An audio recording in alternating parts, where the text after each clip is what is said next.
Could the space wars of science fiction become reality? Space is increasingly becoming weaponized. While that may seem very far away, the dangers felt on Earth would be all too real. Americans would feel an immediate impact. Our ability to pump gas into our cars or withdraw money from our banks would be very much threatened. In this special report, we dive into how this could all play out, the steps being taken, and how space maybe isn't so far away.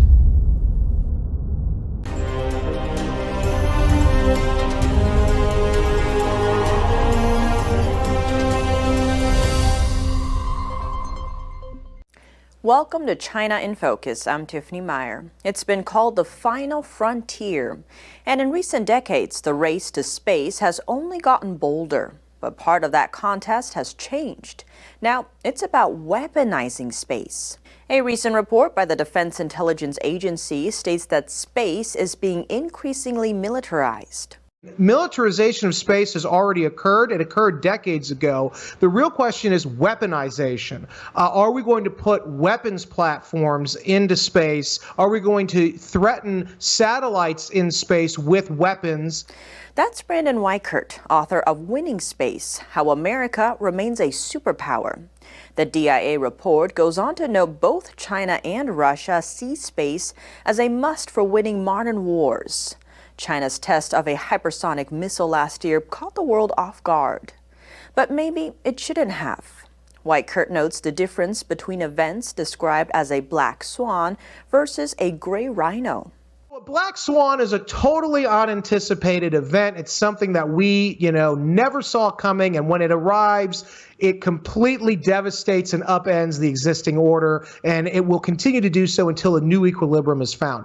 A gray rhino, as my friend Michelle Wucker has written about in her wonderful book of the same name, she coined the phrase, is basically it's a phenomenon or a problem that you see way down the line, but you figure it's not a priority right now. You've got time to figure it out, so just ignore it until it's stampeding over you and you're being crushed under the weight of the problem. So how would those terms translate to space development? Weichert notes if America continues on the path it has, we could end up with a space Pearl Harbor. Unlike 9/11 and unlike the original Pearl Harbor, we don't have the kind of latent capability to survive and to hit back if we lose those key satellites in orbit. And furthermore, our satellites are so integral to everyday life, more so than our fleet at Pearl Harbor was, more so than even those Twin Towers and the part of the Pentagon that was blown up were on 9/11. If we lose enough of those satellites, there's no putting Humpty Dumpty back together again. We lose our country in a way. We lose our economy, certainly, and we'll probably lose the next war, and then we're living in a whole new world. And why are these satellites so important? The satellites that we rely on, that we've relied on for 30 plus years now, without those systems, neither our military nor our civilian society can function at all, really. But that's not all.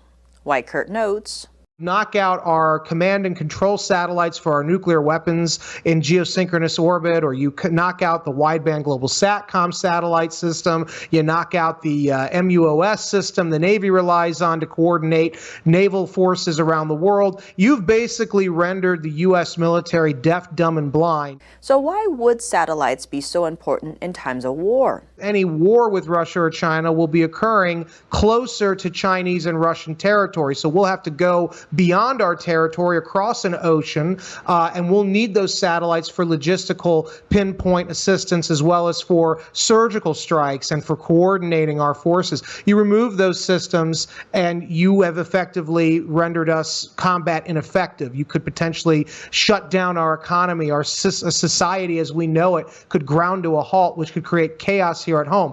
But that's something we could prevent if steps are taken. Dr. Malcolm Davis, Senior Analyst in Defense Strategy and Capability at ASPI in Canberra, Australia, offers 3 steps to do it. At least in terms of Western liberal democracies, is to strengthen resilience in space.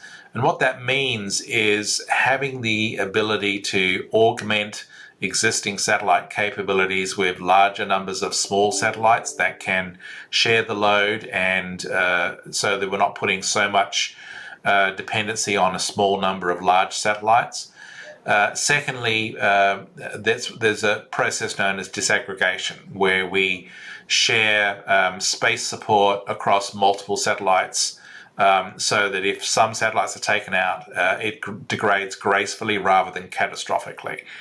Thirdly, the focus is on rapid reconstitution, the ability to rapidly launch satellites in a matter of hours or days to essentially recreate and reestablish essential space support. As for other options, Rick Fisher, Senior Fellow at the International Assessment and Strategy Center, offers some advice. Main action that the United States can take, and has been taking, I would say, for several decades, is to try to develop counter space capabilities that would deter China and Russia from attacking American satellites. Now, on the other side of the coin, the United States says very, very little about what capabilities it has developed, because we want to try to set an example. We want to try to convince the Russians and Chinese not to use their capabilities, not to develop them. In that vein, Vice President Kamala Harris announced recently the U.S. would be banning anti-satellite missile tests. Fisher says those comments amount to virtue signaling. Largely as a way to appeal to American arms control advocates, groups that advocate for curtailing such capabilities in space, because our enemies are not going to follow this example. Past examples of those kinds of tests include Russia's ASAT test last November that left 1,500 pieces of debris in the sky, nearly destroying the International Space Station. Or China's launch in 2007 that created around 3,000 pieces of debris still careening through space today. Weichert notes the dangers those abilities pose to the U.S.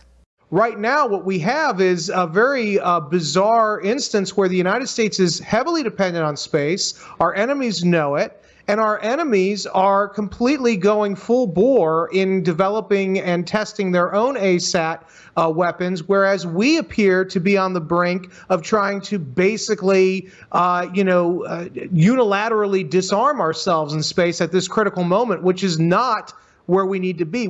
But it's not just ASAT tests. There are also other kinds called soft kill. Dr. Davis points to jammers as one example. These are what's known as soft kill capabilities, in the sense that they don't physically destroy the satellite, but they just disable it or deny it for use.